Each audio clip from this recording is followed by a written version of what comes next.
Friends, welcome back to true C K official. ನಾನು Chetan C K C T exam 2026 ಯಾರೆಲ್ಲ ಬರ್ತಿದ್ದೀರಾ, ನಿಮಗೆ K E ಕಡೆಯಿಂದ ಮತ್ತೊಂದು ಬಿಗ್ ಗುಡ್ ನ್ಯೂಸ್ ಬಂದಿದೆ.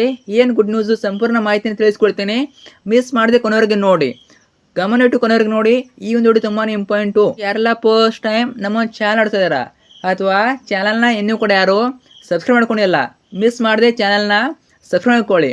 ಯಾಕಂತಂದರೆ ನಿಮಗೆ ಇದೇ ರೀತಿ ನಿಮ್ಮ ಕೆ ಸಿ ಟಿ ಎಕ್ಸಾಮ್ ಆಗಿರ್ಬೋದು, ಕೌನ್ಸಿಲಿಂಗ್ ಆಗಿರ್ಬೋದು, ರಿಸಲ್ಟ್ ಆಗಿರ್ಬೋದು, ಎಲ್ಲ ಕೆ ಸಿ ಟಿ ಅಪ್ಡೇಟ್ಗಳು ಇದೇ ಒಂದು ಚಾನಲ್ ಆಗ್ತೀವಿ. ಅವೆಲ್ಲ ಮಿಸ್ ಆಗಬಾರ್ದು ಅಂತಂದರೆ ಈಗಲೇ ಚಾನಲ್ನ ಸಬ್ಸ್ಕ್ರೈಬ್ ಮಾಡ್ಕೊಳ್ಳಿ.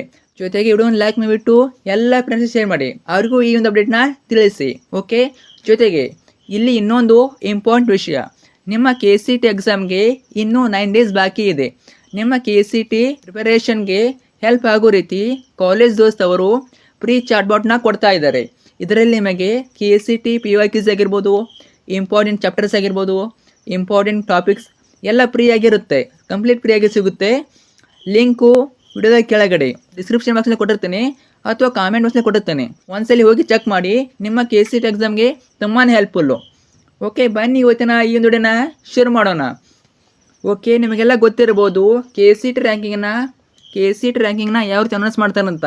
50% ನಿಮ್ಮ ಒಂದು K C T exam marks PCM ಆಗಿರ್ಬೋದು, PCB ಆಗಿರ್ಬೋದು, PCM ಆಗಿರ್ಬೋದು, 50% ನಿಮ್ಮ ಕೆ ಸಿ ಟಿ ಎಕ್ಸಾಮ್ ಮಾರ್ಕ್ಸ್ನ ತಗೋತಾರೆ. ಇನ್ನು 50% ನಿಮ್ಮ second P U C annual ಎಕ್ಸಾಮ್ನ ಮಾರ್ಕ್ಸ್ನ ತಗೋತಾರೆ. 50-50 ಸೇರಿಸ್ಬಿಟ್ಟು ನಿಮ್ಮ ಒಂದು ಕೆ ಸಿ ಟಿ ರ್ಯಾಂಕಿಂಗ್ನ ಅನೌನ್ಸ್ ಮಾಡ್ತಾರೆ. ಈಗ ನಿಮಗೆ second P U C exam 1 result ಈಗಾಗಲೇ ಬಂತು. ಇವಾಗ ಇನ್ನೊಂದು ಮಾಹಿತಿ ಕೊಟ್ಟಿದ್ದಾರೆ, ಮೊದಲೇ ನೋಡೋಣ. 2026 ದ್ವಿತೀಯ ಪಿ ಯು ಸಿ ವಿಜ್ಞಾನ ವಿಭಾಗದ ವಿದ್ಯಾರ್ಥಿಗಳು ಪರೀಕ್ಷೆ 1 ಮತ್ತು ಪರೀಕ್ಷೆ 2ರಲ್ಲಿ ಪಡೆದ ಅಂಕಗಳ ಪೈಕಿ ಯಾವುದು ಅತ್ಯಧಿಕವು, ಆ ಅಂಕಗಳನ್ನೇ CET ಫಲಿತಾಂಶಕ್ಕೆ ಪರಿಗಣಿಸಲಾಗುವುದು. ಈ ವಿಷಯದಲ್ಲಿ ಗೊಂದಲ ಬೇಡ. ಕೆಲ ಅಭ್ಯರ್ಥಿಗಳು ಪರೀಕ್ಷೆ 1ರಲ್ಲಿ ಪಡೆದ ಅಂಕಗಳನ್ನು ಉತ್ತಮಪಡಿಸಿಕೊಳ್ಳಲು 2ನೇ ಪರೀಕ್ಷೆ ಕೂಡ ತೆಗೆದುಕೊಳ್ಳುತ್ತಿದ್ದಾರೆ. ಅಂಥವರಿಗೆ ಕಳೆದ ವರ್ಷದಂತೆ 2 ಪರೀಕ್ಷೆಗಳಲ್ಲಿ ಪಡೆದ ಅತ್ಯಧಿಕ ಅಂಕಗಳನ್ನು CET ರ್ಯಾಂಕ್ಗೆ ಪರಿಗಣಿಸಲಾಗುತ್ತದೆ. ಅರ್ಥ ಆಯ್ತಾ? ಎಕ್ಸಾಮ್ 1, ಎಕ್ಸಾಮ್ 2 ಈ 2 ಎಕ್ಸಾಮ್ನ ಕಂಪೇರ್ ಮಾಡ್ತಾರೆ. 2 ಎಕ್ಸಾಮ್ನಲ್ಲಿ ನೀವು ಯಾವ ಎಕ್ಸಾಮ್ನಲ್ಲಿ ಹೆಚ್ಚು ಮಾರ್ಕ್ಸನ್ನು ಗಳಿಸಿರ್ತೀರ, ಹೆಚ್ಚು ಮಾರ್ಕ್ಸನ್ನು ಪಡ್ಕೊಂಡಿರ್ತೀರ, ಆ ಒಂದು ಮಾರ್ಕ್ಸನ್ನು ಕೆ ಸಿ ಟಿ ರ್ಯಾಂಕಿಂಗ್ಗೆ ಕನ್ಸಿಡರ್ ಮಾಡ್ತಾರೆ. ಅರ್ಥ ಆಯ್ತಾ?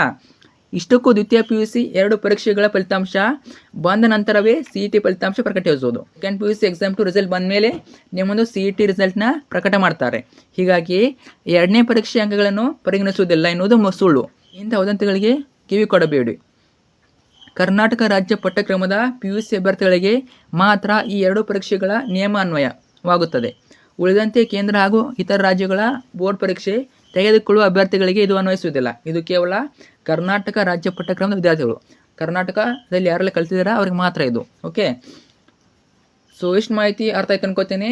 ಈ ವರ್ಷ ನಿಮಗೆ second P U C exam 1, exam 2 ಈ 2 ಎಕ್ಸಾಮ್ನಲ್ಲಿ ನಿಮ್ದು ಯಾವ್ದು ಹೆಚ್ಚು ಸ್ಕೋರ್ ಮಾಡಿರ್ತೀರಾ ಆ ಒಂದು ಎಕ್ಸಾಮ್ನ ಮಾರ್ಕ್ಸನ್ನು ನಿಮ್ಮ ಕೆ ಸಿ ಟಿ ರ್ಯಾಂಕಿಂಗ್ಗೆ ತಗೋತಾರೆ. ಎಕ್ಸಾಮ್ 2 ಅಪ್ಲಿಕೇಶನ್ ಹಾಕಿದರೆ ಚೆನ್ನಾಗಿ ಬರೀರಿ, ಹೆಚ್ಚು ಮಾರ್ಕ್ಸನ್ನು ಗಳಿಸಿ, ಅದೇ ಮಾರ್ಕ್ಸನ್ನು ನಿಮ್ಮ ಕೆ ಸಿ ಟಿ ಎಕ್ಸಾಮ್ಗೆ ಕನ್ಸಿಡರ್ ಮಾಡ್ತಾರೆ. ಇದನ್ನು ಬಿಟ್ಟು ಇನ್ನೂ ಕೂಡ ಕೆ ಕಡೆಯಿಂದ ಇನ್ನೂ ಮಾಹಿತಿಗಳು ಬಂದಿವೆ.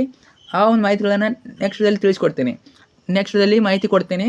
ಡೋಂಟ್ ವರಿ, ಚಾನಲ್ನ ಮಿಸ್ ಮಾಡದೆ ಚಾನಲ್ನ ಸಬ್ಸ್ಕ್ರೈಬ್ ಮಾಡ್ಕೊಳ್ಳಿ. ಅವಾಗ ಮಾತ್ರ ನಿಮಗೆ ನಾವು ಎಲ್ಲ ಕೆ ಸಿ ಟಿ ಅಪ್ಡೇಟ್ಗಳು ಬರ್ತವೆ. ಕಾಲೇಜ್ ದೋಸ್ತ್ ವಾಟ್ಸಾಪ್ ಚಾಟ್ಬಾಟ್ ಲಿಂಕನ್ನು ಕೇಳಿಕೊಟ್ಟಿರ್ತೀನಿ, ವಿಡಿಯೋದ ಕೆಳಗಿರುತ್ತದೆ. ಮಿಸ್ ಮಾಡಿದೆ ಒಂದ್ಸಲ ಚೆಕ್ ಮಾಡಿ, ನಿಮ್ಮ ಕೆ ಸಿ ಟಿ ಎಕ್ಸಾಮ್ಗೆ ತುಂಬಾ ಹೆಲ್ಪ್ಫುಲ್ಲು. ಫ್ರೆಂಡ್ಸ್ ಶೇರ್ ಮಾಡಿ. ಎಲ್ಲರಿಗೂ all the best. Thank you so much.